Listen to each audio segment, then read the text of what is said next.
Aston Martin's projected trajectory, my god, that was a mouthful, after the season we're watching in 2023 looks astronomically high, and to be honest, I'm only using big scary words so that I sound rich and full of knowledge, which in essence is exactly what Aston Martin is. Rich being Lance Stroll, obviously, and full of knowledge being Cognizant, Aston Martin's title sponsor. So let's chat about them too, and how all avenues lead to Aston Martin being not literally though, of course. Pause. I just want you guys to have a look at this stat. It looks like the percentage of people who want Perez to keep failing at Red Bull so Ricciardo gets a crack, but it's my viewer to subscriber percentage. So do me a big old favour and subscribe. Let's crack on. Formula 1 is terrible at keeping secrets, with the most recent one being that Lance Stroll has doubled in selling his shares in Aston Martin. While he owns 26% of the company, it means if his shares are sold, there is going to be a potential shift in ownership of that company. The leader for this, and well, the only real contender, is a Saudi wealth fund, but more on that in a bit. Rumours are suggesting that Lawrence is looking to sell the team because his motivation to support his son's Formula 1 racing career is dwindling. And well, no shit. I mean, look at his recent form. His countless crashes and poor performances, as well as his poor attitude towards the sport, may just be a tiny contributing factor. About as tiny as Lance's own contributing factor to their constructors' points. Cheap shot there, but stay with me. Now, that's no worries. I mean, a billionaire selling the team just means another powerhouse will own it next, right? Well, maybe. It could also be an amazing excuse to fuck off this joke of a driver right now. But the more concerning thing is that their title sponsor, Cognizant, the Cognizant in Aston Martin, Aramco Cognizant F1 team, are looking to step down as the title sponsor for the team. Why is this so important? Great question. Well, I'm not going to say that they're responsible for Aston Martin's 2023 success, but I will say that they are a massive, major, huge, did I say majorly huge reason for it. Yes, they've been with the team since 2021, but Cognizant is a very intelligent IT business that takes the lead on data analysis. In other words, anything tyre degradation, corner setup, or downforce related is done through them.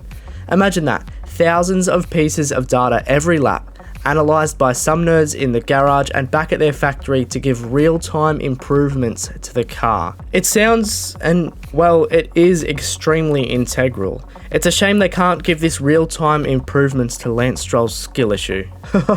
I'm sorry, the jokes will stop. He's just such an easy target. Next week's video is about Logan Sargent, so Lance will be put on pause. Now for you in the know computer warriors watching, I'd just like to point out and make very clear that they're not parting ways completely. They will be just as involved, only moving away from a title sponsor.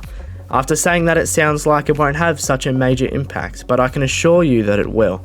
Aston Martin following this will purely rely on Aramco only in the way of a title sponsor, and with Lance Stroll rumoured to be selling, Aramco are primed for a complete buyout. Yes, Aramco are the Saudi wealth fund I mentioned earlier. Shock, horror. It sounds to me like the Strolls are only going to cop massive L's in the next few months, but one Stroll is going to be taking a massive W.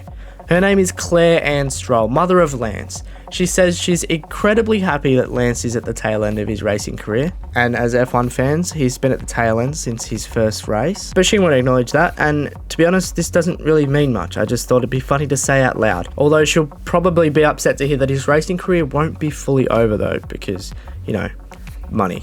Aston Martin, aka Lance Stroll, have said that a part of their roadmap, it includes the racing series, the World Endurance Championship, or WEC, and in particular, the 24 Hours of Le Mans.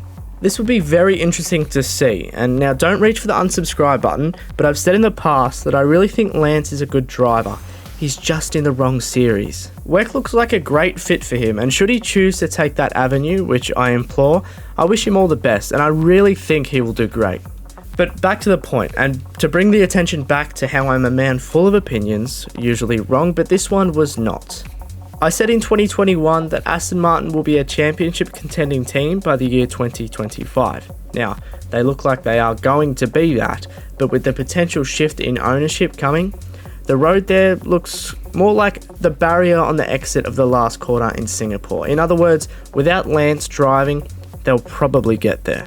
It's interesting to see that Cognizant have been vocal in that they wish to pull out as a title sponsor, and with full reliance on a potential shift in ownership going to Aramco, it's going to be very interesting to see what happens with the team. If you are new around here, or you have learnt something, consider liking and subscribing. It helps out a small creator like myself. Let me know in the comments what you think about this soon-to-be shit heap. Thank you guys for watching. I've been F1 Luke Sam, and you guys, as always, have been amazing. Stay safe.